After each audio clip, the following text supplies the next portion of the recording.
अस्सलामुअलैकुम नाजरीन जी, मैं हूं नाइला भट्टी और आप देख रहे हैं न्यू BBC न्यूज HD। आइए शामिल करते हैं आज की अहम खबर शामिल करते हैं जिला सांगड़ से हमारे न्यू BC न्यूज़ के डिस्ट्रिक्ट रिपोर्टर मोहम्मद रियाज मरी की रिपोर्ट के मुताबिक सांगड़ शिदातपुर में पुलिस हिरासत में शहरी की हलाकत पर एहतजाज। ऑल पाकिस्तान अंजुमन ताजरान सिंध की भरपूर शिरकत।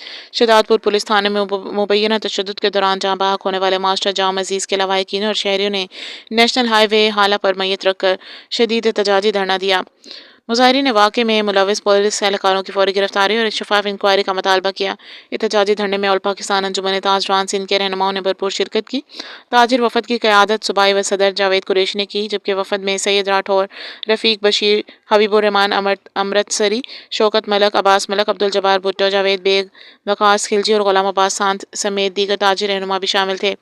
इस मौके पर जावेद कुरैशी ने अपने खिताब में कहा कि शिदातपुर पुलिस थाने में शहरी की हलाकत इंतहाई अफसोसनाक वाक़या है। इंसाफ का तकाज़ा है कि ज़िम्मेदारों को फिलफौर गिरफ्तार करके करार वाकई सज़ा दी जाए।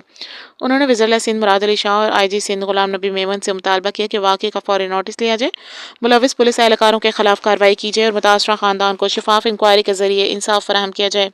जावेद कुरैशी ने वाज़ेह किया कि अगर मुतासरा ख़ानदान को इंसाफ न मिला तो ऑल पाकिस्तान अंजुमन ताजरान सिंध अपना एहतजाज पूरे सूबे में फैलाने पर मजबूर होगी। इनका कहना था कि इंसाफ की फराहमी ही अवाम के इदारों पर एतमाद की बहाली की ज़मानत है।